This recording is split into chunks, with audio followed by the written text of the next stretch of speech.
अच्छी रिहाइश हर इंसान का ख्वाब होती है। घर ऐसी जगह पर हो जहां तमाम बुनियादी सहूलतें मुयस्सर हों। साफ सुथरी कारपेटेड रोड, अंडरग्राउंड बिजली, गैस, स्कूल, अस्पताल, शॉपिंग सेंटर मौजूद हों और प्लॉट आसान एक साथ पर मिलें तो क्या ही बात है। महाना सिर्फ 7,500। तमाम इदारों से मंजूर शुदा। सहूलियात की बात की जाए तो अंडरग्राउंड बिजली, साफ पानी और सबसे बड़ी बात, सोसाइटी अपनी गैस का प्लांट लगा रही है। बिजली और गैस जैसी सहूलतों के साथ कीमत भी बहुत कम। ए और बी ब्लॉक में कब्जा मिलने के बाद लोग अपना घर बना रहे हैं। अभी कंट्री मार्केटिंग विजिट करें, अपना प्लॉट बुक कराएं और अपना घर बनाएं। पार्क लेन सोसाइटी लाहौर सगिया पुल से 5 मिनट के फासले पर, अल रहमान गार्डन फेज 2 के बिल्कुल सामने, फैजपुर इंटरचेंज, M2 मोटरवे से आधा किलोमीटर मेन शरफुर रोड पर। आज जो उन्होंने किया, उन्होंने पूरे के पूरे एक पाकिस्तान की आवाम के एक बड़े हिस्से के ऊपर उन्होंने एक बहुत बड़ा एलिगेशन लगा दिया इंजीनियर साहब ने। तो मुझे लगता है कि ये चीज़ें उनके सामने रखनी पड़ेंगी। एक फील्ड उनकी है जहाँ पे उनके पास नॉलेज है, वहाँ हम उन्हें चैलेंज नहीं करते, लेकिन ये जो मिलिट्री एस्टेब्लिशमेंट की फील्ड है या पाकिस्तान की सियासत में एस्टेब्लिशमेंट की मुदाखलत की फील्ड है, यहाँ पे बयानात देना तो बड़ा आसान है, लेकिन इसको इन डेप्थ जानना बहुत मुश्किल है। मैं क्योंकि मिलिट्री एस्टेब्लिशमेंट को बहुत अच्छे तरीके से जानता हूँ और मैं बतौर जर्नलिस्ट काम करता रहा हूँ, इन लोगों के साथ राब्ते में कल भी था और आज भी अगर मुझे खबरें मिलेंगी तो राब्ते में रहूँगा। लेकिन ये जो इंजीनियर साहब का नॉलेज है ये बहुत महदूद है और जो बातें उन्होंने की है ये इंतहाई ख़तरनाक है, ना सिर्फ पाकिस्तान के लिए बल्कि इंजीनियर साहब के लिए भी। वो इसलिए कि जो गाड़ी में लोग बैठे हुए थे, जो अक्सरियत इंजीनियर साहब को सुनने वाली थी, उन्हें मायूसी हुई ये स्टेटमेंट सुनने के बाद और उन्होंने हैरत का इजहार किया कि ए की हो गया इंजीनियर साहब नु, या ये किस तरह की बातें कर रहे हैं ये, हम तो इन्हें सुनते हैं। तो इंजीनियर साहब अपनी हैसियत और अपनी जो वक़्त है या लोगों के दिल में जो उनका एहतराम है, एक और नुक्ता नज़र से उसको डैमेज कर रहे हैं बदकिस्मती से। तो नाज़रीन, शुरू करते हैं कि इंजीनियर साहब ने स्टेटमेंट क्या दिया।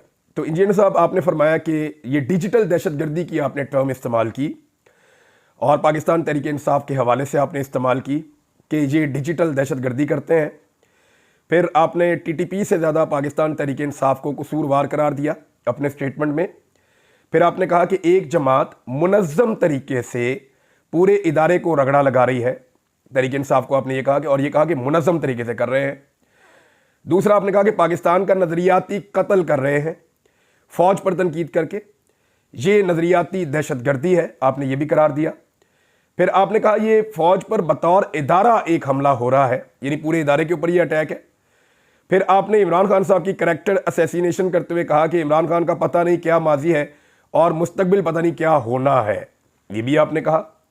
फिर आपने फितना कत्ल से बड़ा जुर्म आपने कहा करार दिया, कुरान पाक में वाकई है, और आपने फिर पाकिस्तान तहरीक इंसाफ को और उनके लोगों को फितना करार दे दिया।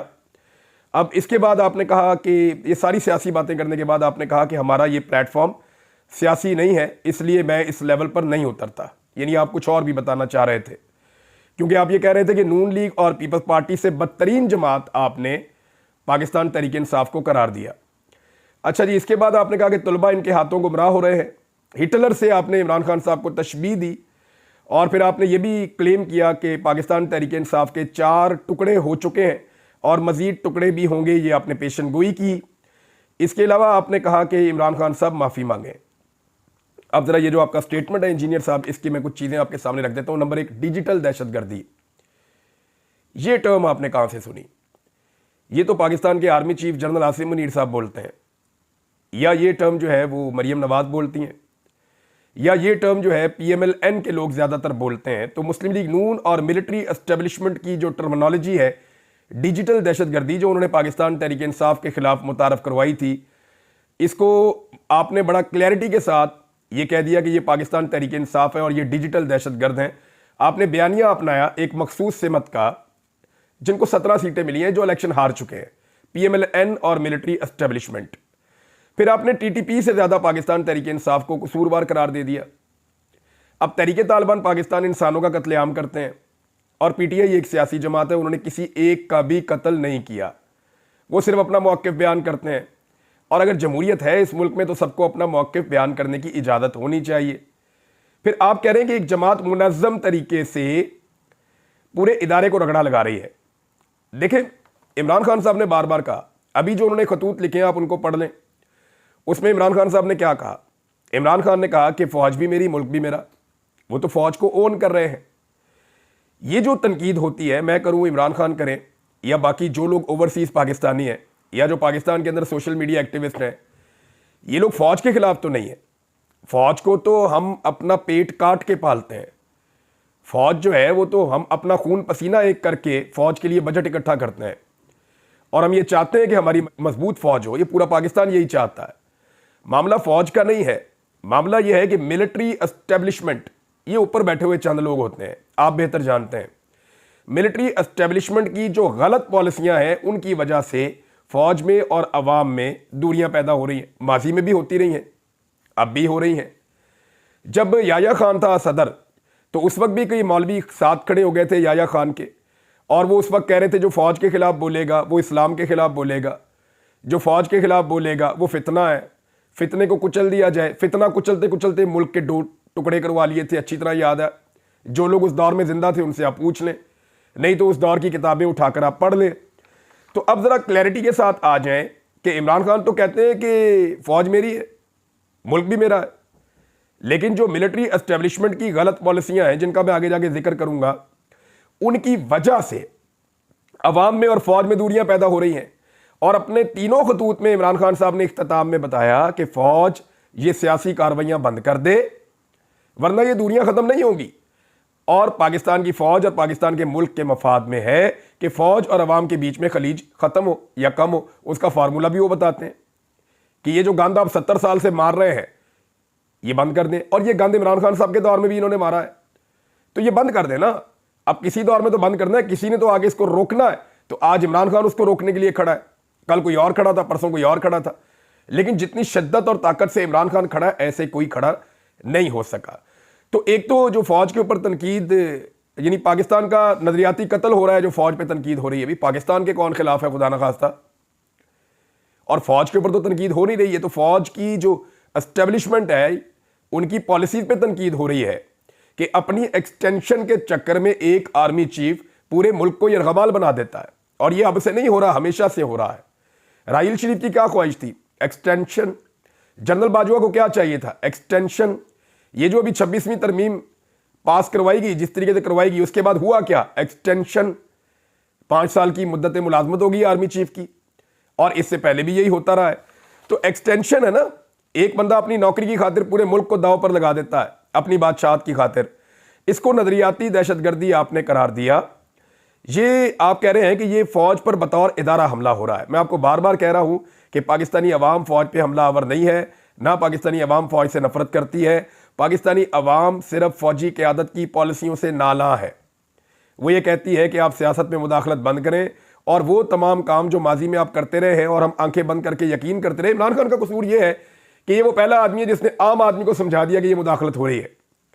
नवाज शरीफ ने समझाने की कोशिश की, लोग समझने लगते थे, मियाँ साहब डील कर देते थे। मियाँ साहब समझाने की कोशिश करते थे, लोग समझने लगते थे, मियाँ साहब डील कर देते थे। पीपल्स पार्टी ने समझाने की कोशिश की, लोग समझने लगते थे, पीपल्स पार्टी डील कर देती थी। आज इमरान खान का फर्क यह है कि उसने समझाने की कोशिश की, लोग समझ गए, और इमरान खान ने डील नहीं की। तो ये फर्क है, ये मैं आपको बता देता हूं। फिर एक और आपने कैरेक्टर असैसिनेशन की, आपको जेब नहीं देती। इमरान खान के माजी का क्या किसी को नहीं पता? वो खुद अपने मुंह से कहता है मैं कौन सा कोई फरिश्ता था।